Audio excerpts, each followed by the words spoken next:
description as well. But yeah, welcome back. Firstly, hopefully the light and everything looks okay. It's usually a bit dark, what I would usually put the light on, but I'm not sure. Either way, I cannot put the light on because the power is off today, but I can still film videos because firstly, a camera is like battery powered, so as long as the battery is charged, it's fine. Laptop, the same thing. So I have multiple camera batteries, so hopefully it should be fine, as well as we actually do have like emergency power and the Wi-Fi, so the Wi-Fi is on, so I could look up things if I need to. But honestly, I was kind of prepared having everything open, and it did go off a bit, like a good hour later than it was meant to as well. But yeah, I am back today with yet another true crime video. Today's video is about the murder of Kitty Genovese, which I feel like today's video is going to be as long as usual because I have less notes, as well as, yes, I've heard about this murder in like sociology class, etc., because people were trying to like basically look at psychologists and the reasoning on why people didn't intervene. So basically, Kitty was a woman who was sadly stabbed to death.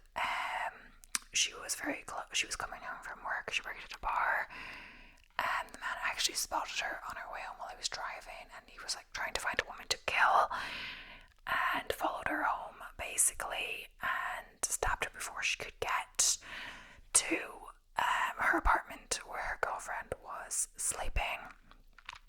Multiple people overheard cries for help, but it can't really be discerned if they knew someone was getting murdered, etc. And basically people were wondering, like, why didn't anyone intervene until, it was too late. I guess someone called 911, etc. But yeah, she did sadly die. And it's something about like the diffusion of responsibilities and like that. Like if more people are also witness to it, the event, the responsibility that comes on you personally is less because there are more people present and witnessing. You're sure someone else will intervene, so you don't need to. So more likely, if one person perhaps witnessing a crime, maybe they're more likely to intervene because they don't see anyone else around. In this kind of stuff notes I don't have much about like the whole like analysis of the case, etc. But oh well. An analysis of like why people did not intervene, etc.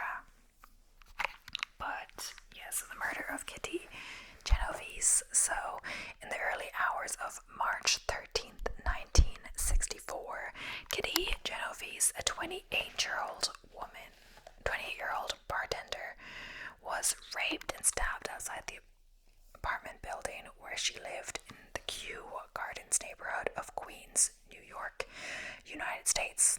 2 weeks after the murder, the New York Times published an article erroneously claiming that 38 witnesses saw or heard the attack, that none of them called police or came to her aid. The incident prompted inquiries into what became known as the bystander effect, or Genovese syndrome, and the murder became a staple of U.S. psychology textbooks for the next 4 decades. Researchers have since uncovered major inaccuracies in the Times article, and police interviews revealed that some witnesses had attempted to contact authorities.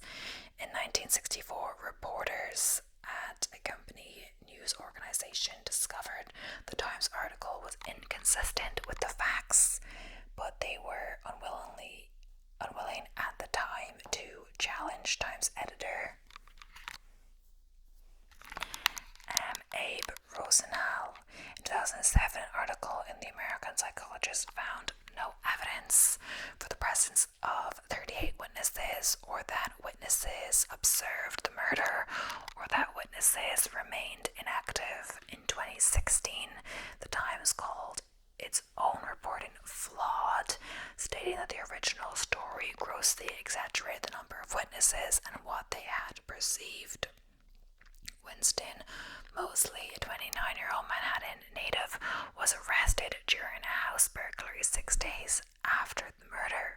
While in custody, he confessed to killing Genovese. At his trial, Mosley was found guilty of murder and sentenced to death. His sentence was later commuted to life imprisonment. Mosley died in prison on March 28, 2016, the age of 81, having served 52 years. So the victim, Catherine Susan Kitty Genovese, July 7th, 1935 to March 13th, 1964, was born in Brooklyn, New York, the oldest of 5 children of Italian-American parents, Rachel Nee Godano and Vincent Antonelle Genovese.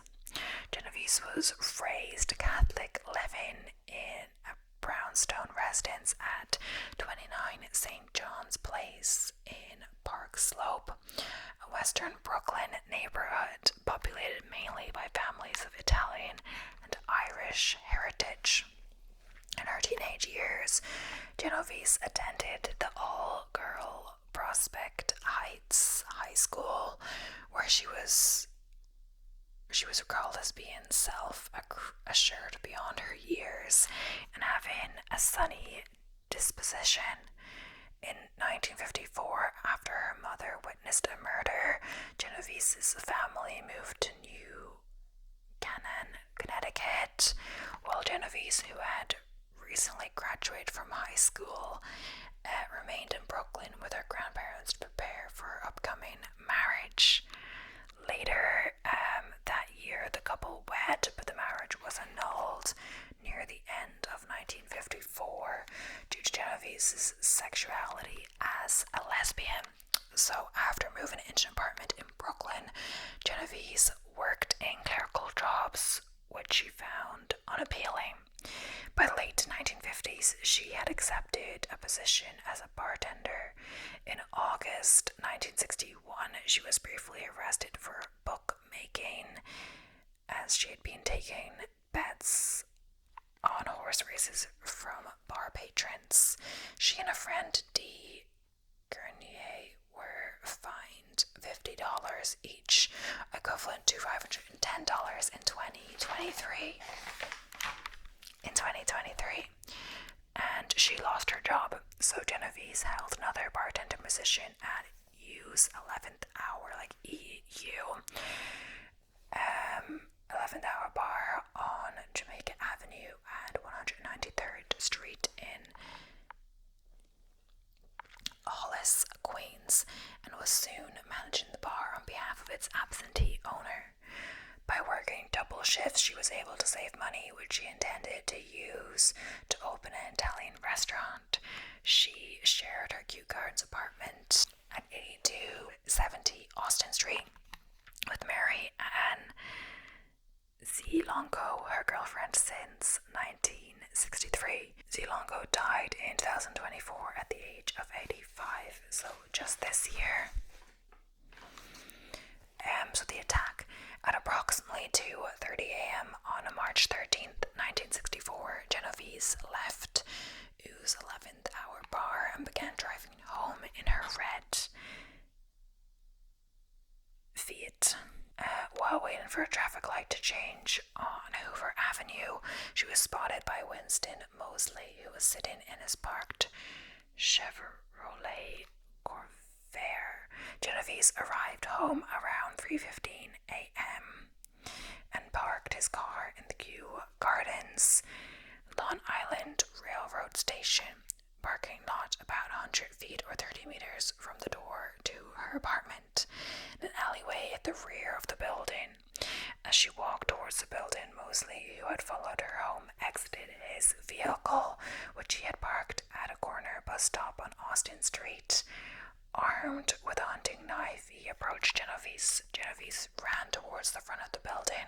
Mosley ran after her, overtook her, and stabbed her twice in the back. Genovese screamed, "Oh my God, he stabbed me, help me." Several neighbors heard her cry, but only a few of them recognized the sound as a cry for help. When Robert closer, one of the neighbors shouted at the attacker, "Let that girl alone." Mosley ran away, and Genovese slowly made her way towards the rear of the building, seriously injured and out of view of any witnesses. Witnesses saw Mosley enter his car, drive away, and return 10 minutes later. Shadowing his face with a wide-brimmed hat, he systematically searched the parking lot, the train station, and apartment complex, eventually finding Genovese, who was barely conscious and lying in the hallway, the back of the building, where a locked door had prevented her from going inside, out of view of the street and of those who may have heard or seen any sign of the initial attack.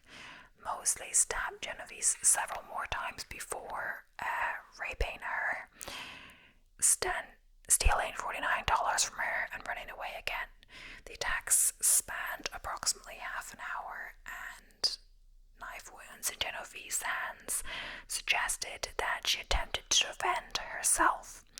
Her neighbor and close friend Sophie Farrer found Genovese shortly after the second attack and held her in her arms, whispering help is on the way, until the ambulance arrived. Records of the earliest calls to police are unclear and were not given a high priority. The incident occurred 4 years before New York City implemented the 911 emergency call system. One witness said his father called the police after the first attack and reported that a woman was beat up but got up and was staggering around. A few minutes after the second attack, another witness, Carl Ross, called friends for advice on what to do before calling the police. Genovese was picked up by an ambulance at 4:15 a.m. and died en route to the hospital. Police investigation. So, Longo, Genovese's girlfriend, was questioned by Detective Mitchell Sang at 7 a.m. on the morning after the murder. She was later interrogated for 6 hours by 2 homicide detectives, John Carroll and Jerry Burns, whose questions centered on her relationship with Genovese. This was also the police's focus when they questioned the couple's neighbors. Initially, Longo was considered to be a suspect. So, on March 19th, 1964, 6 days after the stabbing, Mosley was arrested for suspected robbery in Ozone Park after a television set was discovered in the trunk of his car. The car was searched after a local man, Raoul, clearly became suspicious when he saw Mosley removing the television from a neighbor's house. Cleary questioned Mosley, who claimed to removal work. However, after consulting another neighbor, Jack Brown, confirmed the homeowners were not moving and clearly called the police. Brown disabled Mosley's car to ensure he could not flee before police arrived. A detective recalled that a white car similar to Mosley's car had been reported by some of the witnesses to Genovese's murder, and he informed detectives Carroll and San. During question, Mosley admitted to the murders of Genovese and 2 other women. Annie Mae Johnson, who had been shot and burned to death in her apartment in South Ozone Park a few weeks earlier, and 15-year-old Barbara Kralik, who had been killed in her parents' Springfield Gardens home the previous July. So the perpetrator, Winston Mosley, 1935 to 2016, was 29 years old. At the time he murdered Genovese, he was from Ozone Parks, Queens, and worked at Remington Rand as a machine or tab operator, preparing the punch cards used at that time mainly for data input for digital computers. Mosley was married with 3 children and had no criminal record.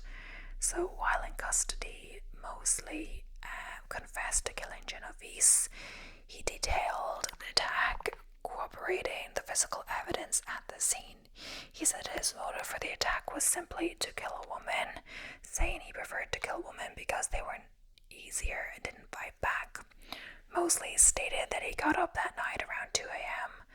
while his wife was working nights as a registered nurse and drove through Queens to find a victim. Mosley saw Genovese on her way home and followed her to the parking lot before killing her. He also confessed to murdering and sexually assaulting 2 other women and to committing between 30 to 40 burglaries. Subsequent psychiatric examinations tested that Mosley was a necrophile. So, trial. Mosley was charged with the murder of Genovese, but was not charged with the other 2 murders he had admitted to. For the police, a complicating factor was that another man, Alvin Mitchell, had also confessed to the murder of Barbara Kralik. Mosley's trial began on June 8, 1964, and was presided over by Judge J. Irwin Shapiro. Mosley initially pleaded not guilty, but his attorney later changed his plea to not guilty by reason of insanity.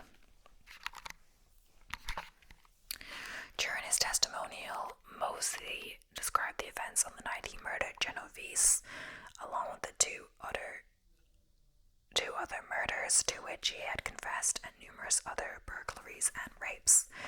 The jury deliberated for 7 hours before returning a guilty verdict at around 10:30 p.m. on June 11th. On June 15th, Mosley was sentenced to death for the murder of Genovese. When the jury foreman read the sentence, Mosley showed no emotion, while some spectators applauded and cheered. Shapiro added, "I don't believe in capital punishment. When I see a monster like this, I wouldn't hesitate to pull the switch myself." So on June 23rd, Mosley appeared as a defense witness in the trial of Alvin Mitchell for the murder of Barbara Kralik. After being granted immunity from prosecution, he testified that he had killed Kralik. The trial produced a hung jury, but Mitchell was convicted in a second trial. So on June 1st, 1967, the New York Court of Appeals found that Mosley should have been able to argue that he was medically insane at the sentencing hearing, when the trial count found that he had been legally sane. The sentence was reduced to life imprisonment and death. So on March 18th, 1968, Mosley escaped from prison while being transported back from Mayer Memorial Hospital in Buffalo, where he had undergone minor surgery for a self-inflicted injury. He had the transporting correctional officer stole his weapon and fled to a nearby vacant house owned by a Grand Island couple, Mr. and Mrs. Matthew Colago, where he stayed undetected for 3 days. On March 21st, the Colagos went to check on the house, where they encountered Mosley, who held them hostage for more than an hour, binding and gagging Mr. Colaga and raping Mrs. Colaga. He then took the couple's car and fled. Mosley traveled to Grand Island, where on March 22nd he broke into another house and held a woman and her daughter hostage for 2 hours before releasing them unharmed. He surrendered to police shortly afterwards and was charged with escape and kidnapping, to which he pled guilty. Mosley was given 2 additional 15-year sentences to run concurrently with his life sentence. In September 1971, Mosley participated in the Attica prison riot. Later in the same decade, he obtained a Bachelor of Arts in Sociology in prison from Niagara University. He became eligible for parole in 1984.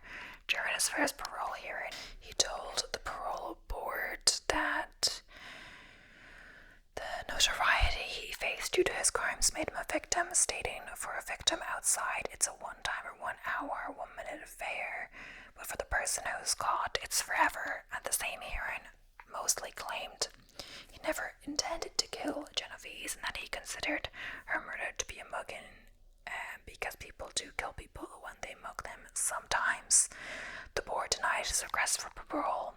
Mosley returned for a parole hearing on March 13th, 2008. The 44th anniversary of Genovese's murder, he continued to show little remorse for Genovese's murder, and parole was again denied. Genovese's brother Vincent was unaware of the 2008 hearing until he was contacted by reporters for the New York Daily News. He had reportedly never recovered from his sister's murder. This brings back what happened to her. Vincent had said the whole family remembers. Mosley was denied parole on the 18th in November 2015 and died in prison on March 28, 2016 at the age of 81. He had served 52 years, making him one of the longest serving inmates in the New York State prison system. So, reactions. The public reaction. The murder did not receive much immediate media attention. It took a remark from New York City Police Commissioner Michael J. Murphy to New York Times Metropolitan Editor Abe Rosenhall over lunch. Rosenhall later quoted Murphy as saying, "That Queen story is one for the books," to motivate the Times into publishing an investigative report. The article, written by Martin Gonsberg and published 2 weeks after the murder, claimed that 38 witnesses saw the murder, but an error reduced the number of witnesses by 1 in the headline. 37 who saw murder didn't call the police. It had been quoted and reproduced since 1964, with a corrected headline of 38 who saw the murder didn't call the police. The public view of the story crystallized around a quote from the article by an unidentified neighbor who saw part of the attack but deliberated before finally getting another neighbor to call the police, saying, "I didn't want to get involved." Many then saw the story of Genovese's murder as emblematic of the callousness or apathy of life in big cities. In New York in particular, public reactions to murder happening in neighborhoods supposedly did not change. According to a Times article dated December 27th, 1974, 10 years after Genovese's murder, 25-year-old Sandra Saller was beaten to death early Christmas morning in an apartment within a building that overlooked the site of the Genovese attack. Neighbors again said they heard screams and fierce struggles but did nothing. So, psychological research. Harold Takshunian, writing in Psychology Today, stated that in his book, Rosenhall asked a series of behavioral scientists to explain why people do or do not help a victim, and sadly found none could offer an evidence-based answer. How ironic that this same question was answered separately by a non-scientist. When the killer was apprehended and Chief of Detectives Albert Seidman asked him how he dared to attack a woman in front of so many witnesses, the psychopath calmly replied, "I knew they wouldn't do anything. People never do." So that's Seidman and Hellman, 1974, page 100. Psychologist Francis Cherry has suggested the interpretation of the murder as an issue of bystander intervention is incomplete. She has pointed to additional research, such as that of Borowski and Shotland, demonstrating that people, especially at that time, were unlikely to intervene if they believed a man was attacking his wife or girlfriend. She has suggested that the issue might be better understood in terms of male/female power relations. The apparent lack of reaction by numerous neighbors purported to have watched the scene or to have heard Genovese's cries for help, although erroneously reported, prompted research into diffusion of responsibility and the bystander effect. Social psychologists John M.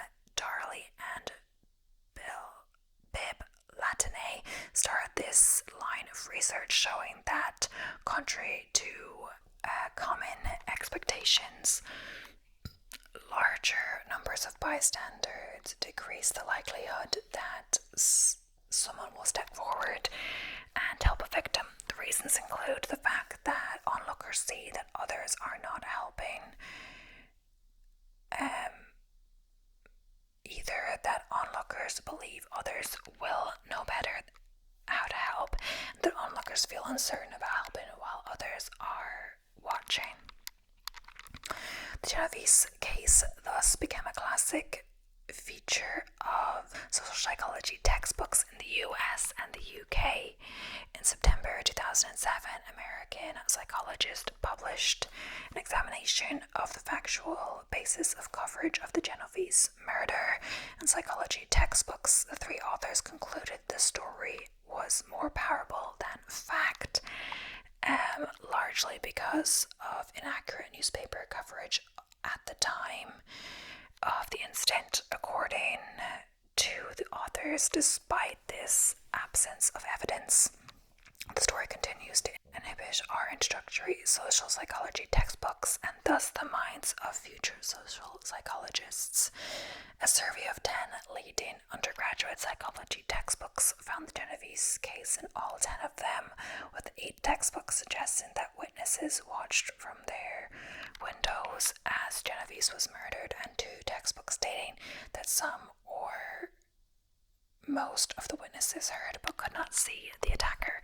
Yeah, I guess we've no way of knowing, like, perhaps these witnesses were present. I'm not sure if we have confirmation that all of them heard something, or they were just people in the other apartments, but who knows if they were sleeping, etc. Or they heard something, but, like, they didn't know what they heard exactly. Maybe not, they didn't actually hear the stabbed part, because just because she'd said it doesn't mean they heard that. So, inaccuracy of original report. So, more recent investigations have questioned the original version of events. 2004 article in the Times by Jim Rosenberger, published on the 40th anniversary of Genovese's murder, raised numerous questions about claims. The original Times article, a 2007 study confirmed in 2014, found many of the purported facts about the murder to be unfounded, stating there was no evidence for the presence of 38 witnesses, or that witnesses observed the murder, or that witnesses remained inactive. After Mosley's death in March 2016, the Times called their second story flawed, stating, while there was no question that the attack occurred and that some neighbors ignored cries for help, the portrayal of 38 witnesses as fully aware and unresponsive was erroneous. The article grossly exaggerated the number of witnesses and what they had perceived. None saw the attack in its entirety. Only a few had glimpsed parts of it or recognized the cries for help. Many thought they had heard lovers or drunks quarreling. There were 2 attackers, not 3, and afterwards 2 people did call the police. There were 2 attacks, not 3, and afterwards 2 people did call the police. A 7-year-old woman ventured out and cradled the dying victim in her arms until they arrived. Miss Genovese died on the way to a hospital. So because of the layout of the apartment building and the fact the attacks took place in different locations, no witness saw the entire sequence of events. Investigation by police and prosecutors showed that approximately a dozen individuals had heard or seen portions of the attack. Though none saw or were aware of the entire incident, only one witness, Joseph Fink, was aware Genovese was stabbed in the first attack, and only Carl Ross was aware of it in the second attack. Many were entirely unaware that an assault or homicide had taken place. Some thought what they saw or heard was a domestic quarrel, a drunken brawl, or a group of friends leaving the bar when Mosley first approached Genovese. After the initial attack punctured her lungs, leading to her eventual death from asphyxiation, it is unlikely that Genovese was able to scream at any volume. A 2015 documentary featuring Genovese's brother William discovered that other crime reporters knew of many problems with the story, even in 1964. Immediately after the story broke, WNBC police reporter Danny Meehan discovered many inconsistencies in the original Times article, asking Gansberg why his article reveal that witnesses did not feel that a murder was happening. Gansberg replied it would have ruined the story, not wishing to jeopardize his career by attacking a powerful figure like Rosenhall, meaning kept his findings secret and passed his notes to fellow WNBC reporter Kate Pressman. As a journalism instructor, Pressman taught a course in which some of his students called Rosenhall and confronted him with the evidence. Rosenhall was irate that his editorial decisions were being questioned by journalism students and angrily berated Pressman in a phone call. On October 12, 2016, The Times appended on an editor's note to the online version of its 1964 article stating that, later reported by The Times, others have called into question significant elements of this account. The creation of 911, New York radio station WNYC, looking back in 2014, reported on how an iconic murder helped create the 911 system. A confirming PBS report wrote up papers and media outlets ran with the story.